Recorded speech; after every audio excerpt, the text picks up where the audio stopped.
I'm a K-I-N-G, baby, I'm all you need. In the off-white Rari, baby, we run the streets. I'm a K-I-N-G, Westside royalty. I'm a K-I-N-G, baby, that's all you need. I'm a K-I-N-G, baby, I'm all you need. All right. Welcome back, everybody. You're with Stephen Beseda on my podcast, Get It. And today I have a amazing guest, Lauren, and just going through talking about in this series of strong women and women that have accomplished some really cool things and are continuing to do those things the right way. Lauren is one of those women, and I'm happy to have you today as a guest, and I can't wait to dive into your journey a little bit. So, one of my big things, I love hearing the journey. I love being able to hear about where people came from and how they got to where they are, the obstacles that they've gone through, and then, what the future holds for them and where they're continuing to move themselves. And we met years ago in LA, and you've had some transitions in life since then. So, I'd love to just dive into, let's just start where you started, roots, and where you progressed to, and the journey, the ups, the downs, the obstacles that you've encountered. Obviously you're a person that's achieved a lot and you've worked really hard. And I love promoting work ethic because that's how most people have to do it, and you're a person that you've achieved these goals because of work ethic, not because you have had to compromise your own morals and values or do things in a way that you wouldn't want to do them. You have accomplished this because you've worked hard. So please walk us through your journey and let's get to hear about this. All right. Well, hi, everyone. I'm Lauren. And I guess every good story starts with a party, right? I was a major party girl in my 20s, mainly the early and mid 20s. Which is and yeah, you know me back in those days. Yeah. And there's nothing wrong with that. It's something that I'm not really ashamed of now. I wasn't necessarily lost. I just didn't have any aspirations. I had no goals. I was very happy. I was living in the present moment. I just kind of assumed that life would happen and things would fall in my lap and that day would come whenever it was going to come. My biggest obstacle those days were like what I was going to wear that night and what club I was going to. And finally, I know, right? I think everyone can relate to this. And then finally one day of, I believe it was May in 2010, I was 26 years old and I woke up and I just was done. I couldn't do it anymore. I needed a change. So I changed my scenery. I moved with a girlfriend to Hermosa Beach in Los Angeles. And without a job, I just picked up and left. I needed to change my energy. I wanted to meet new people. I wanted a new adventure. So I arrived in Los Angeles, and within a month, I obtained a really great job of a worldwide event planner. This is the job that sparked that little fire in me to have a purpose, a drive, a why. I felt needed. I felt valued. I brought something to the table, whereas before it was just what kind of drink I was bringing to the table, right? So as much as I loved that job, I was always hungry for more. It wasn't as fulfilling as I was hoping it would be, and I didn't really care for the company that I worked for. So during that time, I decided to go start teaching yoga. It filled my bucket. It overflowed my bucket of passion and happiness. And that was another little fire that started in me. I got to understand how important exercise is to people, but not only the physical well-being, the mental well-being. And the fact that I was responsible for classroom upon classroom of people, it fueled me. I loved it. There are no words to describe how much I loved teaching yoga. Yeah. As great as it was to teach that much yoga, it wasn't filling my bank account. So thankfully at the time, I had a very encouraging and loving boyfriend who told me that I should go and take the California real estate test, which I just did what he said. And I knew that this would be an opportunity to help people in a different way because it would be the biggest purchase or sale of their life. But not only the biggest purchase or sale, it's so emotional that I still got to be there to help people. Right. It was, yes. So the negative part of that in my particular situation is that I was gung-ho about being somebody in the Los Angeles yoga community, but not having a network there and really only having been there 2-3 years at that point, I was struggling. And trying to sell real estate when you don't have a network of friends and family, and I mean like years and years and decades, is really hard. So I eventually just decided I've got to move back to Arizona. I was never going to get ahead there. It just was so much easier to live in Arizona. Really do feel like I gave it my all, and I have no regrets about moving back. So I came back to Arizona and reinstated my real estate license. I was an idiot and let it lapse. So I went back to real estate school, and literally the past 5 years have just been nonstop.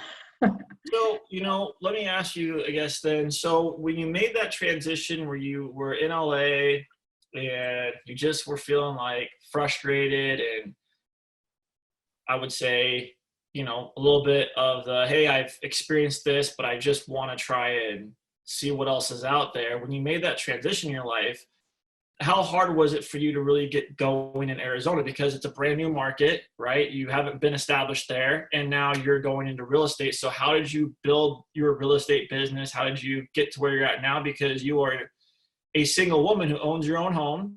You've accomplished a lot. I follow you on Instagram, obviously, so I see all the little fun adventures that you take, and you have very nice things and things that people aspire for, right? And you've done all of this on your own. Correct. Well, thank you for all of that. I appreciate it.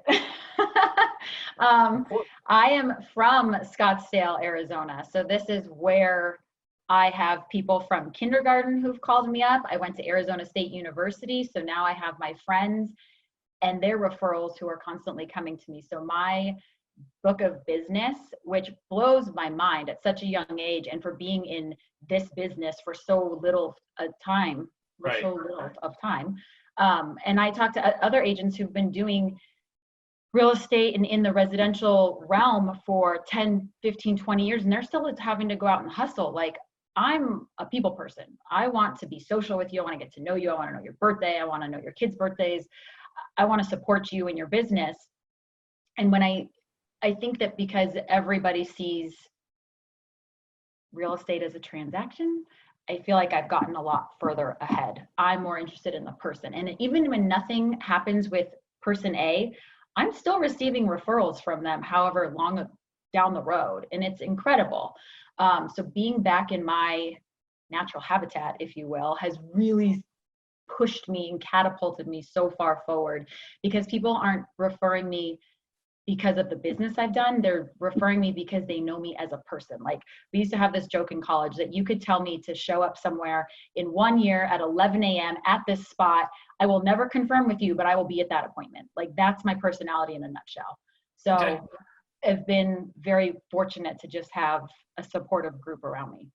And so through that time, I mean, it's not, yes, you have that network, which is great, but you're still working hard. I mean, you still put in a lot of time. So let's walk through that journey a little bit. And I know that you have that entrepreneurial spirit because of the other things you've done, obviously, in the LA market too. So, I guess, and you still maintain being in phenomenal shape and, all the other things that you do, which takes time. So how many hours were you working in the beginning to really build your base? And like you said, you take such a personalized approach to people, which is unique and rare.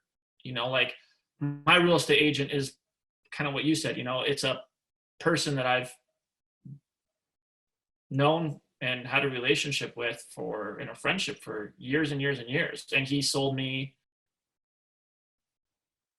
my first home, and he helped sell it. Helped me and my wife get our second home. When we sell this, he'll sell it. His daughter is basically like my little sister. I've known her since she was 9. I trained her all the way through high school and have a phenomenal relationship with her. I mean, we still FaceTime every day. When me and my wife went to Texas, we stayed with them in their house, and they're going to sell us, they'll help us buy some property out there when we're ready for it. And, so those relationships are obviously important, but I know how hard he works, so like you said, it's great to have a network, but you had to work really hard. So walk us through that. Yes. So the benefit of having a network is that it's almost like extra cherries on top. You're not just every day waking up and like having 10 leads thrown your way. It's just a long-term game. So the daily grind is a lot, and it's a lot of trial and error to not only see what works to produce business, but to see what works for your personality. What do you like? What are you comfortable with? It takes a lot of tries, and you've got to fail, and you've got to reflect, and you have to move forward. The first almost 2 years of my business was open houses, 11 to 4, 11 to 5, 12 to 6, for 2 years, from Wednesday to Sunday. I tried Monday, Tuesday, Wednesday, but there was nobody that was showing up. So I decided to stop killing myself. Well, and you know, on the mental side of that, you know, the trial and error and stuff, like, how did you continue to motivate yourself through? Because, you know, a lot of people, they meet resistance and they just don't like it and they're done. So what was your motivating factor to keep failing and going again? Like, how did you motivate yourself? How did you get yourself to continue to what you're doing? Because, yeah, you're doing open houses for 6 hours, but that's not your whole work day. You work before and you worked after, you know, and during. You were putting in, yeah. So how do you continue to, I guess, meet that resistance, meet those failures, and still progress forward? That is a great question. I think it's just programmed in me. And I know that sounds silly. I'm really big on mindset. I have a morning routine, and included in my morning routine are, I have to write my affirmations 25 times. I say what I'm grateful for.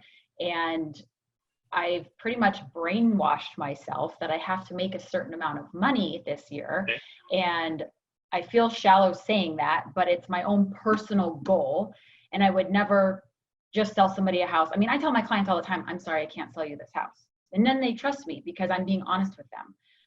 Well, but I just really quickly, I hate interrupting you, but that's not selfish. I keep telling people, man, have goals. I did an entire podcast on goal setting, a 1 year, 3 year, and a 5 year, because how are you going to motivate and push yourself? Absolutely. Right? You have to have goals, because if you're not pushing yourself, I mean, to be honest, nobody else is going to do it at this point in your life. Absolutely. And like, dude, I have goals. I have goals, man. I've got big boy goals. And you should. People, like, when I finally decided that there's no such thing as a box anymore, and I'm literally going to shoot for the moon, that's when I started to really see myself flourish and grow in so many ways. Yeah, there's speed bumps. We're living in the coronavirus, right? So we're adapting. Yeah, and I've had to shut down a couple of my business. Well, I've had to shut down pretty much all my businesses right now. Yeah. Some may not recover. I may have to do a new, you know, there might be a new journey, and it's not for, you know, it's just like certain businesses cannot sustain 8, 12 weeks of being shut down. Correct. Right. And yeah, it's scary. So I've come to terms with some of that and made the best decisions I had to make, and doing my employees a favor by letting them go, let them go get unemployment. We'll regroup when things settle down. But, you know, I've also accepted that maybe certain things for me were chapters in my life that are done, and I'm moving forward with other chapters, and I'm taking advantage of other opportunities that may be out there. But not having goals is also not, for me, yeah, okay, I'll deal with it, right? Like, so many people, I know a lot of people right now, they're just like bored, like you said, heated. They're like sitting around doing nothing with their lives right now. I'm like, dude, this is not the time. Like, if you're going to have time, invest it. I'm still getting up early. I'm still doing my workouts, do my readings, you know, I'm doing a ton of stuff, man. I'm not slowing down per se. I mean, definitely in certain aspects, my wife is definitely making all the money for the most part in the house right now. So I have to do a lot to accommodate her schedule. Correct. And keep my daughter away from her during the day so she can get work done. But that doesn't slow down per se what I'm doing. Yes, I've had to make adjustments, but, you know, going back to what you're saying, like, you should never have to justify yourself in saying that it's just, you know, you're not being superficial. Like, if you don't have goals, right? And that's one thing I love about women that are really crushing life. They do have goals, right? Mm-hmm. And it's not a selfish thing. They're going out, they're getting it. And your people, so I would hate to think that anybody would think that that's a selfish thing. Like, if you don't have goals, you're selling yourself short, and you should start making some goals. Correct. So I have my goals. I would say that the reason I say that is because when I hear other people talk about what their goals are and their clients aren't anywhere involved in those statements, Yeah. that's when I know they're on a transactional mindset. Gotcha. And I can't tell you the things that drive me are when I'm showing a house and my client looks at me and says, can we call a U-Haul right now? I want to move in today. Or when a client buys a house, remodels it and says, hey, I want to have you over because I'm so excited to show you the remodel I did. It is just such an incredible feeling to be able to help people, and the money's a byproduct. You know, Right. I would be doing this, and I think that's why I'm so self-disciplined, is I just go for it. Like, I don't care. I have no problem picking up the phone. I will call anybody.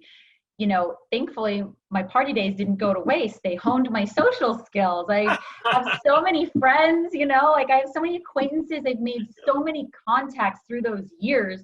And it just brings a whole new aspect to my business and who I am. I don't forget to bring my personality to work. And I've learned to set boundaries. I mean, I would say that's the hardest thing about real estate, is like trying to figure out how to manage everything, because you want to be a yes person. Like, you always answer your phone. You always want to be available. But it's just like any other relationship. If you start saying, hey, you know what? I've had a glass of wine tonight. I prefer not to discuss business after I've had a glass of wine. Can I call you tomorrow? Unless it's an emergency. Oh my gosh, yes, I'm so sorry. Go enjoy your night. I'll talk to you tomorrow. And you're like, okay, that wasn't hard, but that was something I had to learn in order to make my business better and for me to be happy. I have to be happy in order to make others happy. So I love the boundary talk. I feel like that's a reoccurring theme for successful people, right? Setting boundaries. And I'm a people pleaser. And I didn't even start off with boundaries. To be fully transparent here, my wife made me set boundaries. Good. It's not easy. Like, we, you know, I've obviously know a little bit about our escalated relationship, but we met and we got married 4.5 months later from meeting. So that was, and not that, I mean, that was the best, like, couldn't be happier, but she had to come to me one day and be like, dude, seriously, you need to stop just saying yes to everything and start creating some boundaries so we have like protection in our own time. And you're protecting that time, because I don't, you know, my wife didn't see me a ton at the time and wanted time, which any person would want. And that was really hard for me initially. But you're right. When you set boundaries, people are respectful of it. I haven't really had any issues once I set boundaries. And actually, since then, I've been able to really set such positive boundaries that things have flourished, and I have those boundaries. Yeah, you know, I'm my own worst enemy at the end of the day. Absolutely. And to add to that, you are happier because when you constantly give, your giving and receiving is out of order and you are depleted. There's nothing worse. I mean, I was grumpy all last weekend. The last 2.5 weeks have been nonstop. I've just been giving myself to everybody. Yeah. And then all of a sudden, like, I woke up Friday morning and I just was like, I can't get through today. So like I worked till noon, and then I read my book. That's what I did that afternoon. I put my phone on silent and read my book. And I just was needing a few hours to myself to replenish myself so that I could keep it moving for the next couple weeks, right? So boundaries aren't easy. It's a huge lesson, but once you start becoming comfortable, they're beyond important and they're essential to your business. And the one thing that I love is that you can say anything you want to somebody as long as you say it nicely. So figure out, take a little extra time, say what you need to say to somebody to set the boundary, and move on. And like you said, they will respect it. Have you ever had any issues with people not respecting or giving you a hard time about that?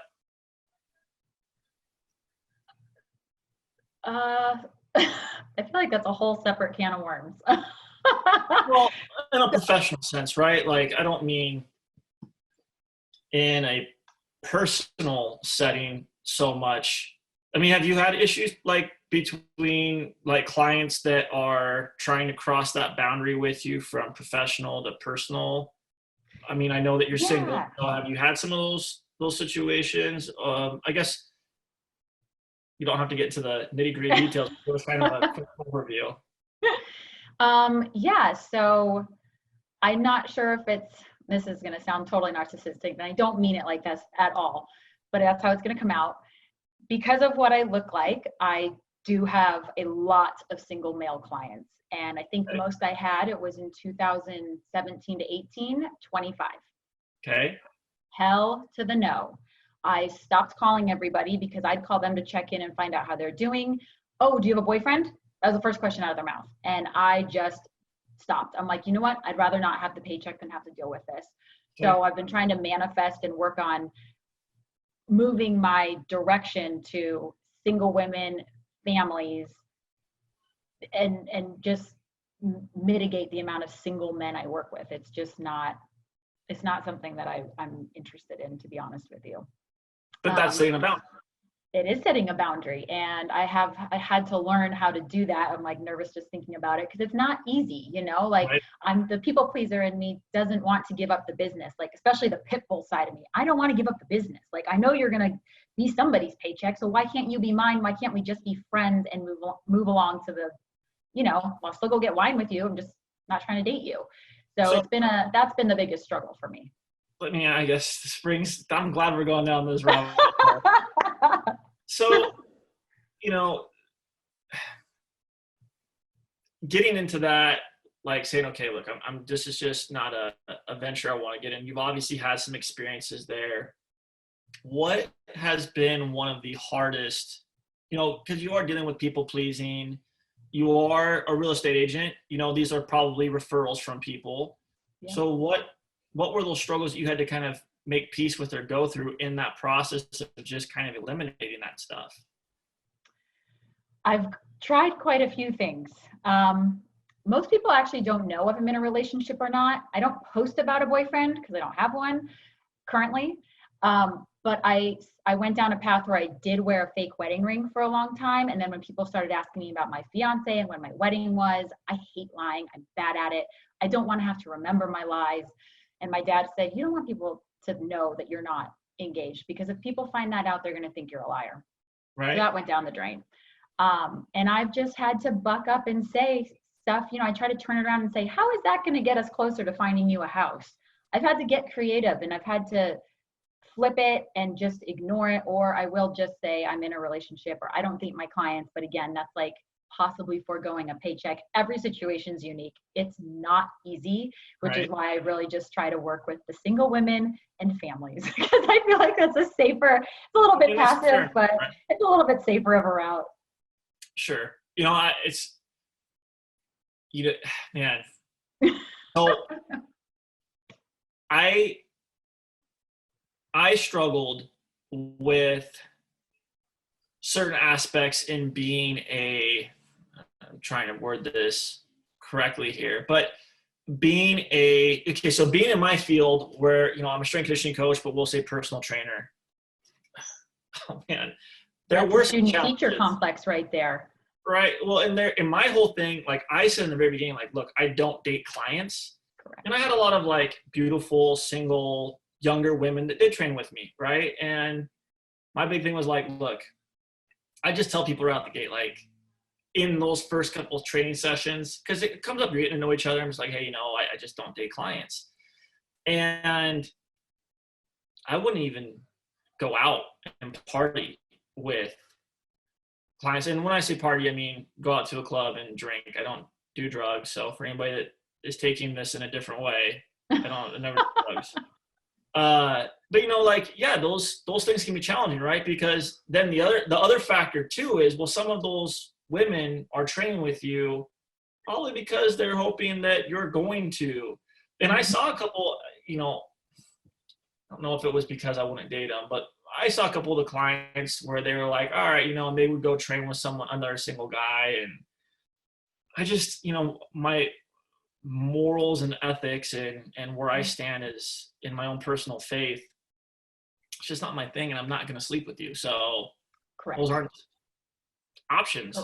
Correct. And I recognize that I definitely would not have, you know, I'm a guy, right? So we don't have the same issues in that world as women typically do. Like, sure, maybe a couple of times, but for my two, you probably had 20. So for every one I have, you could say, well, you probably have had 10. which also concerns me being a girl dad, right? Because I recognize that my daughter, I got what I prayed for. Now I regret slightly what I prayed for, but I prayed for a girl that looked like her mom. My wife's beautiful, and so is my daughter. And now I'm just like, oh, I'm gonna be fighting. I die. I'm gonna be in jiu-jitsu. You're gonna have some brass knuckles always on him. I'm gonna be boxing. Like I'm gonna be doing some sort of combat sports till I'm in a wheelchair. Because I'm like, dude, I know it's gnarly out there. It is, and man, it's just so. It's so encouraging to know women like yourself who do make the right decisions and don't compromise. Yeah. Right? Oh, and hell no. Like my wife, who she never compromised for where she's at in life, and she's a straight up boss now. And I've watched her blossom and grow and mature and do all these things and do it the right way. Like you, like some of these other female guests I've had, and I'm gonna have, you've all done it the right way, and you've made some of those more difficult decisions. And again, I recognize that, and I have all sisters, right? So I know that there's those things that go on that if you don't have sisters and you don't have really women in your life outside of your mom and maybe your grandma, you're not gonna know, right? And you hear these stories about like women who have had to overcome all these obstacles in life, going against men and having to do it, and it was harder because they refused to do it these other ways. And then always guys are like, oh, that can't be true, they're exaggerating. It's like, well, do you have a relationship with single women? Because that's the other thing too, right? Like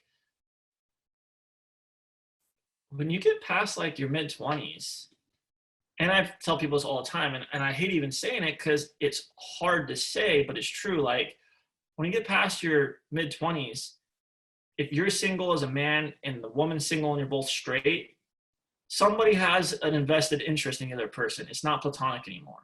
Right. It can't be. And I hate saying it that way, but I had to experience this the hard way for myself because I come from a small town, really a pretty overall innocent guy in a lot of ways.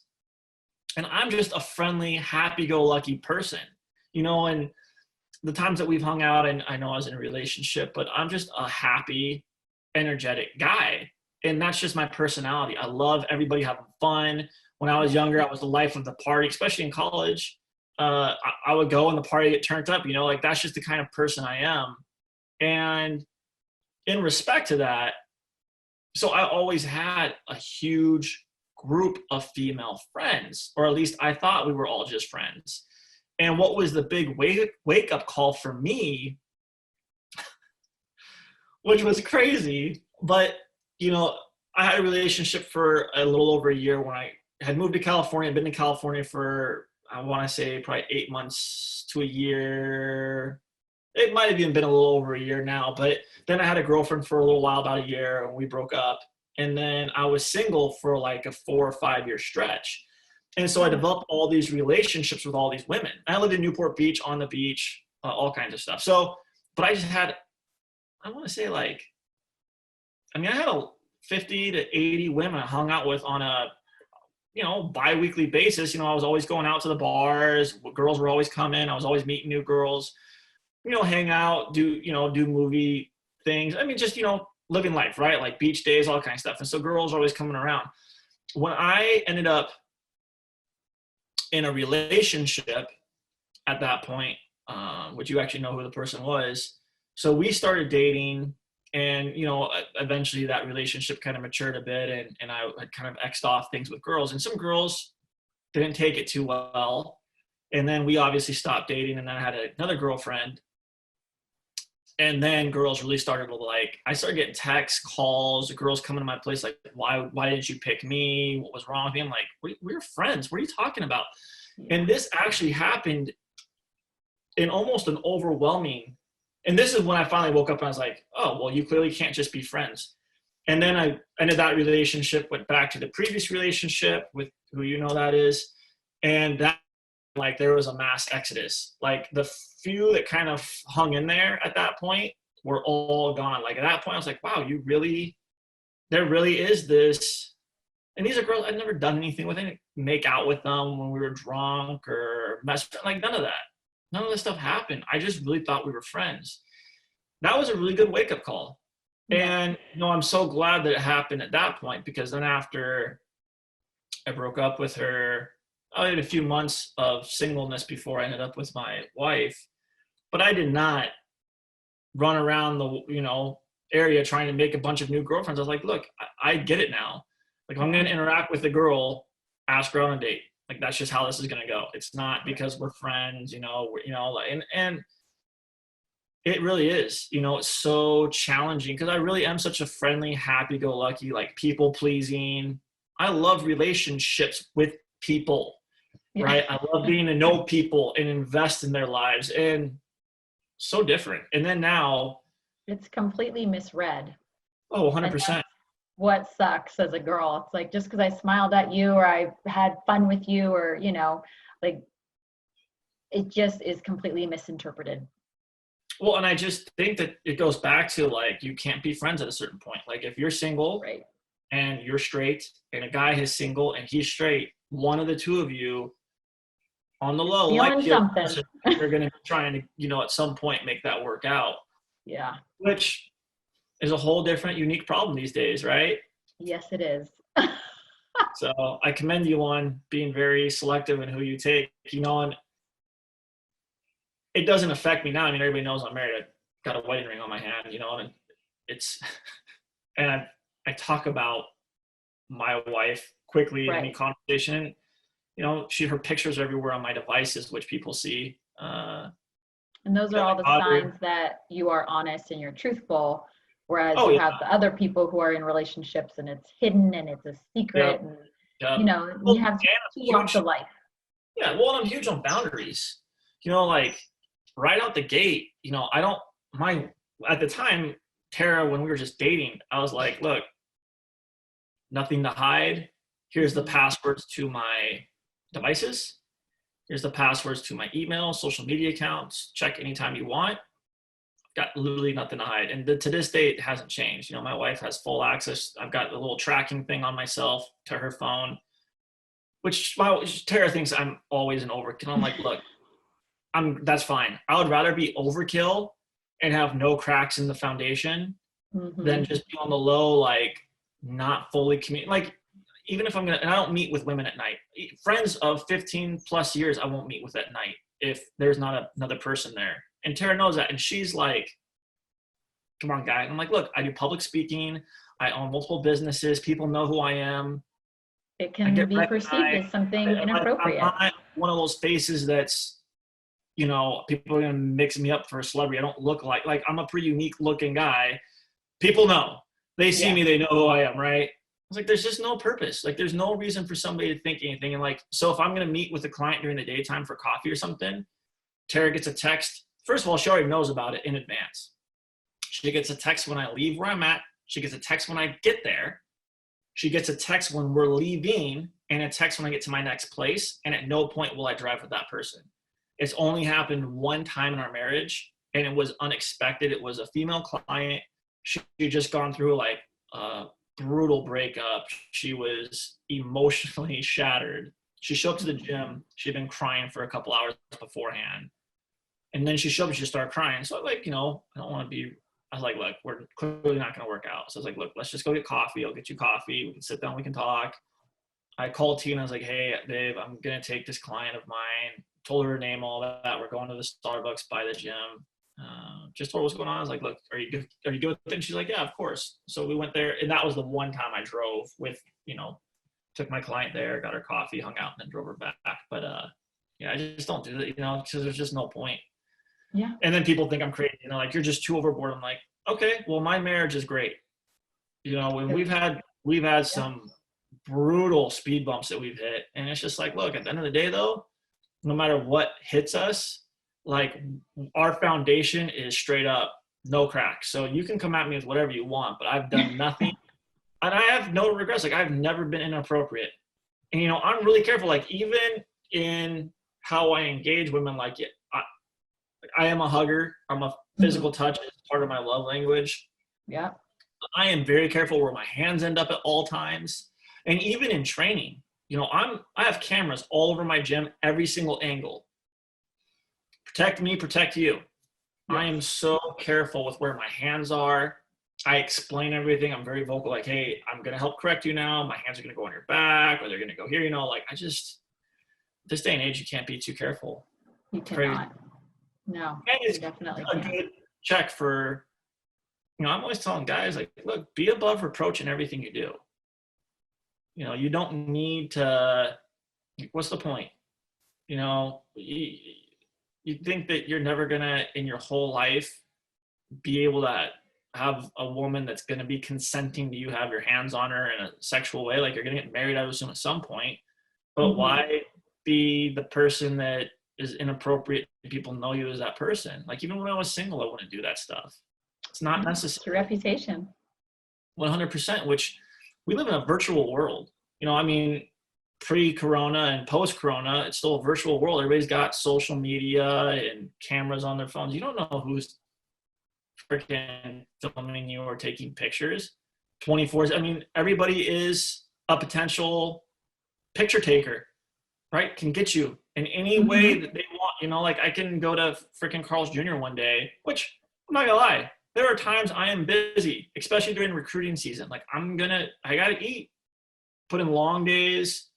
I need food. Yep, somebody could take a picture of me at Carl's Jr. and be like, look at this dude who preaches health and nutrition, all this stuff, and here he is at Carl's Jr. He comes here every day. People aren't going to know that that's not true. They see a picture. They see me. They're like, oh, look at this guy. You can make anything be perceived how you want. So you have to be careful. Yes, absolutely. So amen to that. For yourself, walking down this rabbit hole, have you experienced those things for yourself in regards to, like, when you had all those single male clients, when you were showing them houses, would they make advances in a physical way with, like, whether it be inappropriately putting their hands on you or making inappropriate comments? Did you ever have any of those issues? No, definitely nothing physical. I would get weird emails, like drunk emails or drunk text messages. But for the most part, I just got tired of it because it was just piling on when you have 20 plus single men who are after you. And you just get tired of it. So I probably was a little more aggressive than I needed to be and let people know, like, this is business. This is not a date. I'm not going to date my client. It's a very fine line to walk. For sure. It's not easy, but it makes you grow as a person. Right. And I can handle it much better now. I still have moments where I'm just like, oh, I just wish this was not. Like, I just got a weird invitation yesterday or 2 days ago. And I'm like, God damn, like, when is this just going to stop? So, you just got to figure it out because no one asks you out the same way twice. Each invitation is different, if you will. Right. So what's next on your agenda? So you're crushing the real estate game. Is this your future, or do you have aspirations of venturing out into other things, or what's on your docket? Right now, I love what I do. So I'm probably going to stay in this arena, in this realm for quite some time. Okay. I'm sure down the road, I will start investing in my own real estate properties. I don't do that just yet. Okay. But right now this is it. I have no other plans of going anywhere. Like, I could never be somebody who goes to a job just to show up for a paycheck. I work 9 to 5. I'm told when I have to be there. I'm told when I'm allowed to leave. F that. That's just not my personality. Why don't you hop into owning property or buying real estate and that stuff sooner versus later? I guess, I know now sucks, so congratulations for not getting stuck in that hole, but yes. Let's say the economy starts crushing it in a year. What would be the reasons for you to not hop in on that? Just fear. I haven't done it before. I watch all my clients do it. I help all my clients find their investment properties, whether it's a duplex or a big ass building in Scottsdale somewhere. And I watch them do it and I'm like, that's what I want to do. And then I just get scared. It's a limit that I put on myself and just something that I have to do. When I find the right property, it will be easier for me to say, okay, I want to move forward. But right now, like if I see a good property, I send it to my clients. So Yeah, send me some of those. I need to start. And you keep talking about getting into real estate, which we have looked at aggressively. I mean, we obviously have a house now, but we want to like get into rental properties too. And in 12 months, when things recover, let me know. We're looking, like I said, we were looking at some stuff in Texas, and everybody's always going to need a place to live. So exactly, it's not a terrible idea, but it's also not for everyone. I hear both ends of the spectrum. I have my clients who tell me about terrible eviction stories and people who've left their house in complete disarray, and it's tens of thousands, maybe even hundreds of thousands of dollars of damage that these people do. Oh yeah, like pouring cement down every toilet. I mean, not just like marker on the wall. I mean, like real stuff that you have to completely redo. And then you have the people who've just had the best luck in their whole lives, and they just keep racking up and no problems. You don't know what you're going to get. That's something new. Yeah, I know. Mm-hmm. My sister and my brother-in-law, we still have back where I'm from, and they have a couple rental properties, and they've had some really good tenants, and then have some bad tenants. Right now they're dealing with a bad one, and they have to redo like huge chunks of their property. I was like, oh man. And that's their expense as the owner. So you have to make sure you have the cash to do that. You got to be able to fix anything that comes up when it comes up. It's not, it's a lot of work, and if you don't want to deal with it, then you have to pay a property manager, and sometimes they're not always easy to deal with. So it's not just as simple as you own a property and everyone pays you rent and it's hunky-dory. It's not like that at all. Right. What would you say the percentages for good tenants versus bad tenants from just what you know? I feel like there's more people who do not live the way I live.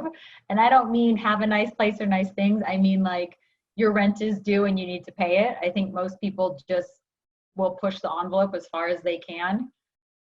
And they don't care. Most people don't live the way I live, which is a certain mindset, as we're seeing right now with the economy. People they live paycheck to paycheck. They don't have the money to pay rent for the next month or two. Like, people don't manage their money well. Yeah, that's true. It's a huge problem.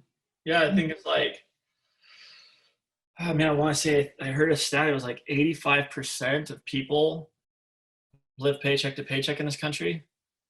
But you want to hear an even crazier thing I heard. Because I'm part of a couple different like entrepreneur groups and financial things. And so one of the speakers was saying, if you're graduating college, and this was more for like people that were actually getting out of college, like, so if you get out of college right now and you're debt free, okay, you have no debt, but you have no money. All right. So you have no money, you have no savings, you have no money, but you have no debt. You're in the 5% of wealthiest people in this country. Oh so my gosh, that's crazy. Debt. You have no debt, but you have no money. So you have no assets or anything. Just you're at a zero. If you're at a zero, you're in the 5% most wealthy people in this country. And I was like, wow. That's sad. That's crazy. But then I look at my life and I'm like, okay, I have a house mortgage. I have one car paid off. I still owe my own one. My wife has credit card debt we're still paying off. I mean, that makes sense. I mean, it really doesn't matter how much we make. We have debt, right? Like we don't own our house outright. We don't own all of our stuff outright. We have debt. If we had all of our debt completely paid off, we would be absolutely killing it. Right. Because we would have, all of our money would be going into our pockets, like bottle service anywhere we go, man. We'd be popping bottles on the great. Celebrating every day. Gosh dang, we would be. Yeah, it's crazy because, debt is just, it is crippling and there's so much of it. And it's just like, we're not even that bad, to be honest.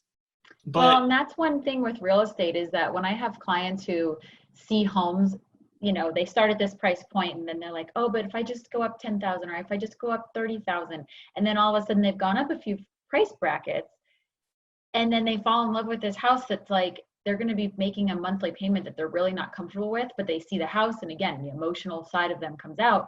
And I say, look, you can't buy this house. You're going to be house poor. You're going to have no life. You're going to be literally living to pay in your house. Like you better love your house because you're going to be in it 24/7. And the look on their face is so sad and disappointed, but it's the truth. And I'm the opposite of you. I own my house. I own my car. Like, I don't have a lot of debt. So whatever I make, I try to put back into my business. Yeah. But it's crazy to see how easily influenced people are just by like, okay, I'm willing to spend just a little bit more for the instant gratification of now, but they don't want to deal with the monthly payments. Yeah, you got to look at everything as a business. Mm-hmm. And even me and my wife look at our personal lives as business. The house, we needed to have this house because at the time we were supposed to have another kid. So we needed another room. But, now we rent the room out to someone. But like, everything's a business, like we go through our expenses every quarter. All right, what do we need to get rid of? Like, you got to justify it. Like Netflix, we justify because we don't have cable, right? We got rid of cable. There you go. We went from $200 a month, right, to $12.99 a month. Right. And now we have the Disney Channel and Amazon because we have a daughter who Those are essential. Right, but it's like for all three of those things, I pay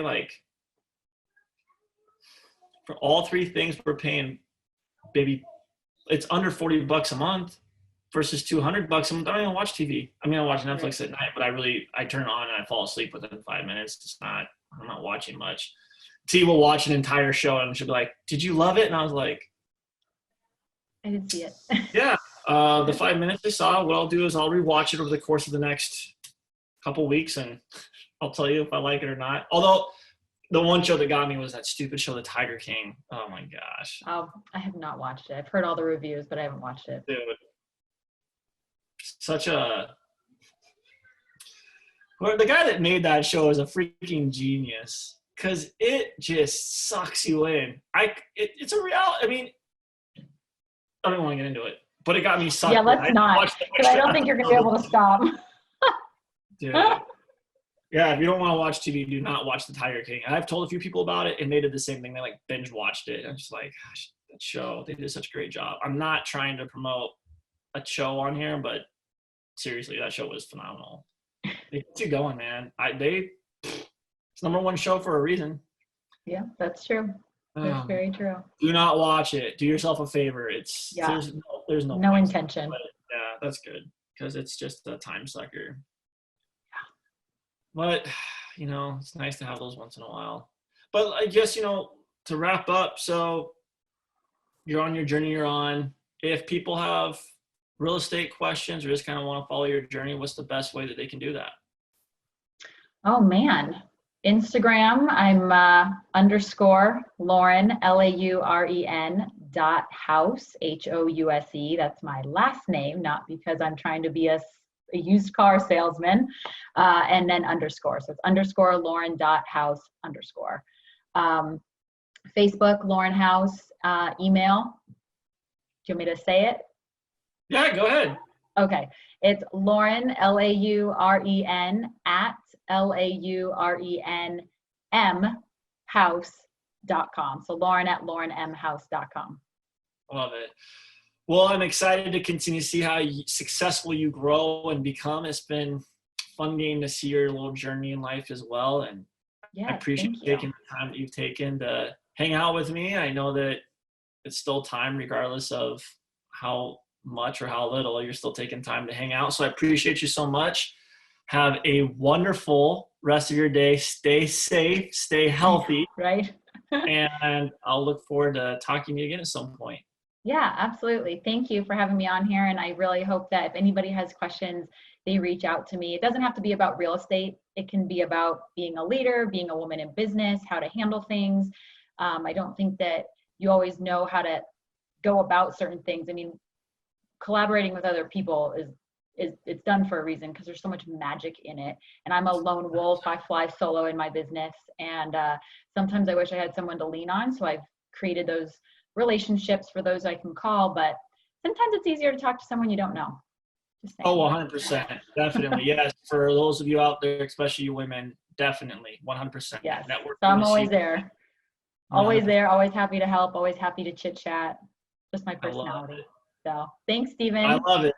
Well, you've been on Get It with Stephen Beseda. Have a wonderful day, folks, and we'll see you on the next episode.